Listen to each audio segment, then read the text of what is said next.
ulamolarning barchasi ittifoq qilishgan. Ilm bilan mashg'ul bo'lish nafl ibodatlar bilan mashg'ul bo'lishdan afzal. Xoh nafl ro'za bo'lsin, xoh nafl namoz o'qish bo'lsin, xoh nafl tasbihlar, zikrlar qilish bo'lsin, ilm bilan mashg'ul bo'lish afzal deyishgan. Nega ilm ibodatdan afzal, nafl ibodatlardan afzal? Birinchi sababi, ilmni manfaati ham egasiga taalluqli, ham butun musulmonlarga manfaati tegadi. Ya'ni ilm egasiga ham, boshqa musulmonlarga ham manfaati tegadi. Lekin nafl ibodatlarning foydasi faqat shu ibodat qilgan odamning o'ziga cheklanadi. Ya'ni ertalabdan kechgacha namoz o'qigan kishini savobi, manfaati o'ziga. Lekin ertalabdan kechgacha ilm o'rgangan va uni erta kuni kimgadir o'rgatadigan bo'lsa, buniki ham o'zi foydalanadi, ham boshqalarni foydalantiradi. Bu birinchi sabab. Ikkinchi sabab, ilmni ibodatdan afzalligining ikkinchi sababi deydi. Ilm bilan qolgan ibodatlarni sahih emasligiga ajratib olinadi.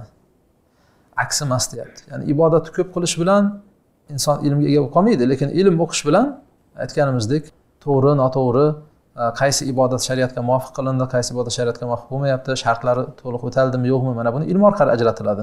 Hatto shu ibodatlarni ham to'g'ri, noto'g'rilarini hammasini nima orqali? Ilm orqali bilinadi. Ibodat unday emas. Ya'ni ibodatni o'zini qilaverish bilan shu ibodatning ahkomlarini bilib qolmaysiz. Albatta uni o'rganish kerak bo'ladi. Uchinchi sababi, olimlar payg'ambarlarning merosxo'ri, lekin obidlar payg'ambarlarning merosxo'ri deyilmaydi.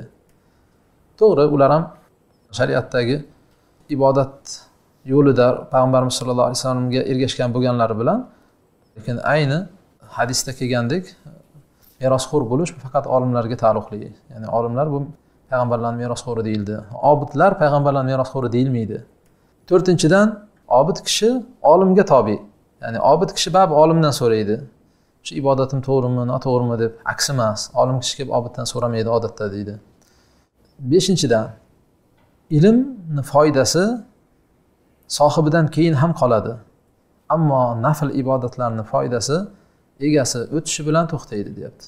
Ilm o'rganib, kimgadir o'rgatsangiz, u erta kuni boshqa 3-shaxsga o'rgatadi, 3-shaxs 4-shaxsga o'rgatadi va hokazo. Bu sadaqa jariya bo'lib qoladi.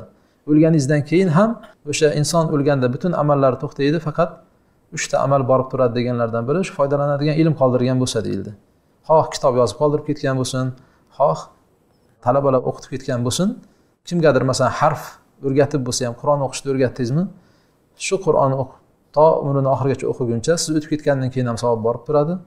U endi uchinchi bir shaxsga o'rgatsa va hokazo borib turadi, u keyingisiga o'rgatsa yana va ulush borib turadi va hokazo. Lekin ibodatlarni aytgandek o'lishi bilan foydasi tugaydi. Ya'ni to'xtaydi manfaat. Xullas, mana shu sabablarga ko'ra olim kishi obiddan nima deyiladi? Afzal deyiladi. Ba'zi donishmandlar aytishardi: "Layta shi'ri ayyi shay'in adraka man fatahu al-ilm va ayyi shay'in fata man adraka al-ilm." Koshki bilsam degan ekanlar. Ilmni qo'ldan chiqargan kishi nimaga erishgan u, ilmni qo'lga kiritgan kishi nimadan mahrum bo'lganini qaniydi bilsam degan ekanlar.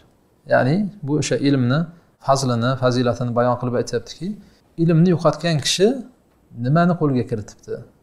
Xo'p, o'sha tijorat sababli ilmdan mashg'ul bo'lsa yoki boshqa ishi bilan, boshqa narsasi bilan ilmdan mashg'ul bo'lgan bo'lsa, xo'p, shu kishi nimaga erishdi?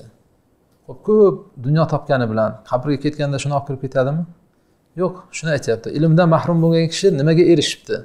Dunyo deysizmi, boshqa deysizmi, ilmni oldida uch narsa emas, deyapti. Endi buni aksincha, ilmga erishgan kishi nimani yo'qotibdi?